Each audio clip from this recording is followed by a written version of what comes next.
We just passed the 1-year anniversary of AEW Dynamite, and what a year it's been. Some great moments, some great promos, some great matches, and we talk about it next on the Squared Circle Psychobabble. My name is Michael Valenti. Joining me is Ralph Valenti. Ralph, it's going to be hard to really break this down in a whole year of AEW Dynamite, and I'm sure the comment section is going to tell us things that we miss, but I think the best way to do this is to break it down into 3 segments. We got promos, matches, and other segments or moments. So let's start with the promos. What promo do you see as one of the ones that pop out of your head as one of the best in AEW Dynamite in their first year? I got to go with my boy Eddie Kingston here. It was a great moment because he went out there as a relatively unknown guy, at least to the casual fan, and went out there and really was just able to command the room. He went out there, he made his point, he cut a great promo. And not only that, but he delivered in a great match in what was, what I think one of Cody's better runs when he was doing the Open TNT title challenge there. So having Eddie Kingston go out there, cut that promo, that made for an awesome moment for me. And not only that, it got him a contract because that was supposed to be a one-off. And Since he signed with AEW, he has been partially part of the main event scene. So how quick his career has gone from just doing stuff in NWA. Not many people knew him. Some people might know him with his stuff at Impact Wrestling, to this guy that now is feuding with Jon Moxley. He's, having this match with Cody Rhodes, and it all started from that promo. And it made you care about that match a whole lot more when he comes out there and interrupts and just goes on. And it was so passionate. And that's what made it so good. And he just keeps cutting promo after promo after promo since that have been very, very good. And Eddie Kingston definitely is a guy that could be a top player in AEW. And I think that can be a ripple effect for what the young roster can strive for as AEW grows. And when it comes to passionate promos, though, I think the most passionate promo in AEW Dynamite in their first year has to be Cody Rhodes' Undesirable to Undeniable promo. That, and what made that great too is the fact that there were fans there. It seems a long time ago since wrestling had physical fans there, but having those fans really back him up, I don't want to say hard times, but you hear the crowd just backing him up like the fans did when Dusty cut that Hard Times promo in 1985. And you could just feel the passion that Dusty had in that promo come through Cody when he cut that same promo. That to me is the best promo anybody in AEW has cut, even since Double or Nothing. The best promo ever cut. Well, yeah, and you kind of touched on this a little bit. I mean, just the sheer emotion involved in that. I mean, a lot of people talk about his dad as being one of the best guys on the stick, one of the guys that was able to cut one of the best promos. And we never truly got to see this side of Cody. We never knew that he was capable of this because when he was in WWE, I mean, the last time we saw him when he was there, he was working as Stardust. He never really got the opportunity to go out there and do this stuff. And because AEW was so fresh and so new, those who are so used to watching WWE programming are so used to the scripted promo. I mean, it was exactly what it needed to be in exactly the right time. And, just an amazing promo and an amazing moment. It really was. Is there any other promos that come to mind? I mean, there's so many. I know we're going to miss some, but is there another promo that comes to mind? You got to talk about the State of the Union address by MJF. Leading up to his match against Jon Moxley, that was an amazing moment. He went out there, he really cut into him. He talked about all of the times where he feels like he should be the top guy in AEW, and he was really been wronged by the company and Dictator John and all of these things. And that really helped establish himself as one of the top guys there, if people already weren't recognizing him as that, and helped build up their match going into the pay-per-view. That definitely was a great promo. Put him at the star level that I think a lot of people put him out to be. I know we just recently did an episode where we were debating if MJF is the next superstar in pro wrestling, and I agree that he will be. But that promo right there, I think, solidified that he is one of the top guys, the future of AEW, the future of pro wrestling. The great thing about it wasn't that he was just spitting up people's opinions of the wrestling industry. I think this is just a well-known fact of how wrestling can be and should be. He shot what he thought was wrong with wrestling, and how he's going to change it. He made it, you know, and it comes at a relevant time, not just in professional wrestling, but in America too, where people want change. He's doing a presidential rally. So that ties into, it just fit not just in wrestling, but from a American societal standpoint. And that's, I think, what made it well too. But on a more lighter note, I think one of the promos that I really loved from just a comedic standpoint was the Lexicon of Le Champion, you know, listing off different opponents that cannot challenge for the AEW championship, including Jon Moxley, which he reiterates about 4 or 5 times. He brings up Rick Allen, Alan Jones, who's AJ Styles, Too Cold Scorpio, every member of the Scorpions. Being a hair metal fan, being a wrestling fan, understanding a lot of the people's names that he threw in there, I was laughing my ass off. That was a very, very good promo. And of course, the interruption afterwards, where we got Jungle Boy, Luchasaurus, and Marco Stunt in there, which led us to the 10-minute challenge the following week. I thought that was great. It was such a funny promo. I mean, there's so many different promos you could talk about, whether it's from MJF, Cody, Jericho, Moxley, and I'm sure people, again, we're missing stuff. I know we're missing stuff, so let us know in the comments too. But a lot of matches have happened in AEW Dynamite, especially when it seems like a lot of episodes have been 2 hours of nothing but matches. Right. Are there any matches that stick out in your mind right now as, damn, this is definitely one of the best that AEW's done on Dynamite in their first year? I think that one of the better matches or moments or segments, I guess you could even call it, was the obvious street fight, you know, and I think that one of the things that unfortunately happened after this was the fact that, you know, Dave Meltzer gave it a 5-star rating, and now all of a sudden people were going back and forth on if it was truly a 5-star rating. So that unfortunately happened afterwards, but at the very least, this was one of the best matches or street fights or segments that AEW Dynamite has put together to this point. Everything about it was great. It was one of the better street fights of all time. It got a lot of high praise from a lot of people within the wrestling industry itself, including Mick Foley. So to see those guys go out there and really overperform, and what I mean by overperform is, look, they're not highly ranked in AEW. None of these guys are going to go out there and main event on a weekly basis. That's pretty much well established. But these right now tag teams that aren't necessarily going to main event got their opportunity to main event and capitalized on it and delivered in a big way. And the last closing segment of the match, having Sue go and flip them off just to close off the show. Yep. I mean, to me, I thought that was a great match. It really was a great match. And I know a lot of people said, well, was it a cinematic match? Is it not a cinematic match? If we believe Tony Khan, it was in one take, that just makes it even better, because we see these cinematic matches and we know they're cinematic. We know they're edited. Where this one, you couldn't tell. And I think that's what really I liked when it comes to a non-in-ring match. And that match was just so good, so physical. It wasn't too spotty. They weren't doing too much dangerous stuff. It worked. As a payoff, as a blow-off, as a blood feud, it worked such a great way. And of course, like you said, the flipping off of Sue was icing on the cake on that one. But yeah. I think a match that, because it happened so long ago, people tend to forget. But now that we're talking about best moments, best matches, I think I'm starting to see some people bring it up again. And that is the Iron Man match between Kenny Omega and Pac. Now, we haven't seen Pac since the pandemic started, obviously because of the travel restrictions. He's stuck in the UK. Hopefully he's coming back soon. And Kenny Omega has been in the tag team picture really since this match. It was such a good match. Obviously, you're talking about two of the best in-ring performers that we are seeing today in Kenny Omega and Pac. It was a blow-off to their little small feud that happened that started at All Out.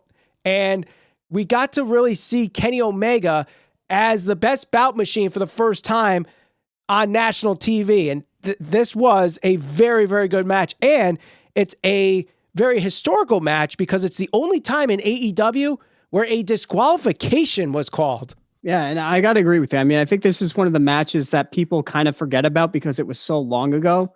I think right now, to this point, most people would say that Kenny's most successful moments in AEW have been his tag team run with Adam Hangman Page. Mm-hmm. That's just because they were they were doing it for so long and they were so successful, and I think has defined his career to this point in AEW at least. But I mean, going back to this match, if you were to rewatch it, it would show you just how good Kenny truly is. And I think we're going to start to get a little more of that now going forward as he continues to wrestle within the singles division. So I'm excited for that. But I mean, going back to this feud he had with Pac, definitely one of the better moments and better matches in AEW Dynamite history so far. Yeah, I totally agree. But I think we can agree there's definitely one more match that we could talk about here as one of the best in AEW Dynamite their first year. That's the steel cage match between Wardlow and Cody. And I think this was Wardlow's first in-ring match in AEW, and it showcased him so well of how dominant he could be, where you weren't sure if Cody was actually going to pull this off. Now, this was the match that Cody needed to win in order to face MJF at Revolution.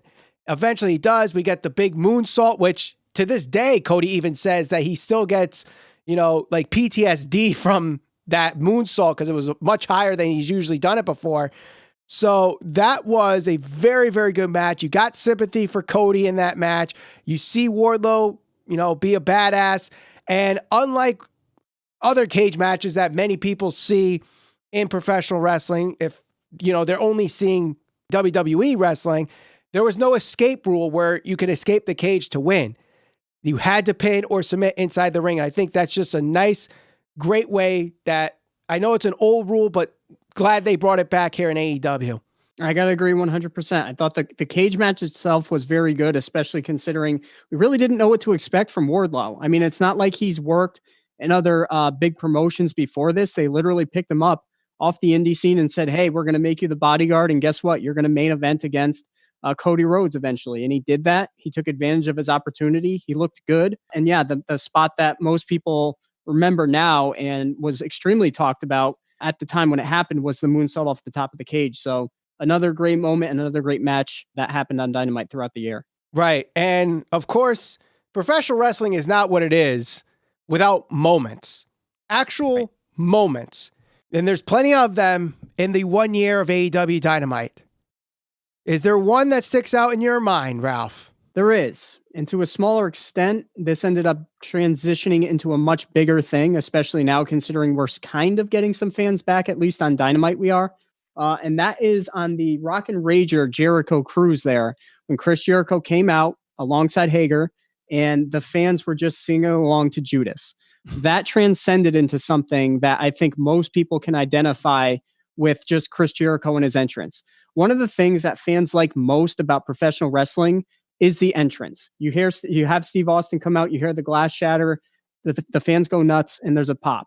Even Jericho, when he was in WWE, you had the countdown, and then he comes out and he does his thing in his entrance. So everybody likes a good entrance in professional wrestling. This here, having Jericho come out to his own music, and obviously at this point they cut the music while he's in the ring. The fans were singing along. Ever since that time, anytime there was fans there in attendance, they sang along as soon as the music stopped going. And I think it makes for a cool moment every time Jericho comes out. And it's like we talk about, getting yourself over. That's one of those little things that, even though it's not something that happens in the ring when he's wrestling, helps get him over with the fans. Right. I totally agree. And obviously we've seen many, many times where people sing along to entrance music, whether it's the Fandango, da da da da Right. da da, stuff like that, or Glorious with Bobby Roode. People would sing along to that. This is just another example of that. And it's just one sign that tells you the fans are connected with you. Or Kurt Angle singing "You Suck" to his entrance music.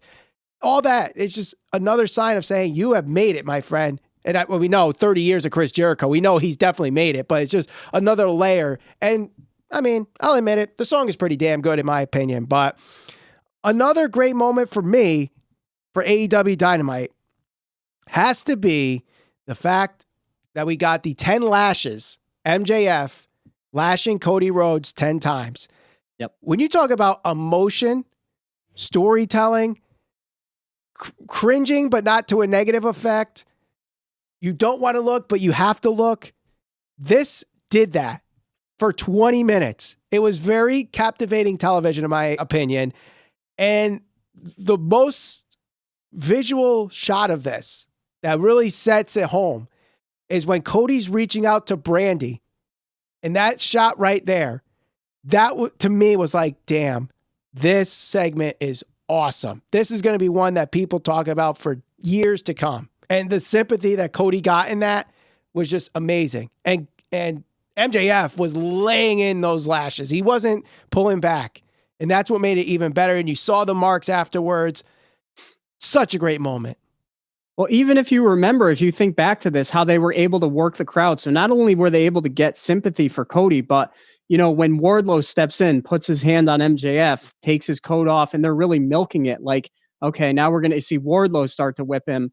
I mean, those are the little subtle things that help establish and build a moment there. And, just going through our list, I mean, we have so many things on this list of moments and segments and promos. Many of them come from that feud alone. You talk about Cody's promo, you talk about the moonsault when in his match with Wardlow, and now we're talking about the lashing. So I think, unfortunately, that match between those two, a lot of people felt like it didn't necessarily live up to expectations. Yeah. But the good thing is, I feel like this feud, we're going to see this again at some point. Yep. And the more popular MJF becomes, the more he's successful, the more meaningful this feud will be, especially going forward. And it's because of all the segments you talked about between these two that's going to help really define it in the future going forward and make it as important as it's going to be. If they ever did an AEW timeline, like, I don't know if you've been watching on the WWE Network, the WWE timeline shows, right, where they basically go through an entire feud. They've done Owen and Brett. They've done Savage and Flair, Cena and AJ Styles. This would be one that they would definitely be doing between Cody and MJF. And this is going to be one of the big focal points of the timeline between Cody Rhodes and MJF. But I think there's got to be one moment here that I think a lot of people were shocked about on AEW Dynamite. One that I think, especially with our podcast, we have to talk about it. We just have to, because it's memorable, because it involves your best friend, Ralph. Orange Cassidy. Not necessarily the match itself, but the fact that one Orange Cassidy pinned Chris Jericho in the main event of AEW Dynamite. Your thoughts? Yes. My friend, well, we all know my thoughts on this and the positioning of Orange Cassidy. I'd like to see them capitalize on that win a little bit more, especially considering they were able to double down on that. We know that he won the Mimosa Mayhem match against Chris Jericho, so he now has 2 wins over him. But I mean, I think going into this match with Orange Cassidy, here's what you get. You get the loyalist, his hardcore fan base, who is certainly going to be behind him, and then you're going to get people who are critical of him that just don't like his style. So much like John Cena, he is very polarizing. So you're either going to tune in to watch him win, or you're going to tune in to watch him lose. At the very least, at least he's getting people talking about him. So having him go out there and pin a guy like Jericho, who's accomplished so much in professional wrestling, that's a big moment for him, and that's a big moment for his fan base. I'll leave it at that. All right, we will definitely leave it at that. Are there any other moments that come to mind? The only other one that comes to mind right now amongst all the other ones, because like you said, there's a bunch of other good moments that we're not even bringing up and we're not talking about, and people can certainly comment with those moments. It's got to be Tyson and Jericho. That segment alone, when we talk about being able to transcend outside of just professional wrestling and having attention brought to your product outside of just the professional wrestling fan base, Mike Tyson, he's got such a loyal following, especially now when you consider that he's going to be coming back in boxing sometime soon. Having him go out there and have that interaction with Jericho, knowing the history between the two, that made for a big moment. And correct me if I'm wrong, but that was one of the most watched segments and highest viewed Dynamites to date, where Tyson was actually on that show, and we talked about how big of a draw Tyson could actually be. Yeah, it was one of them at the time. It was one of their ones, especially during the pandemic era.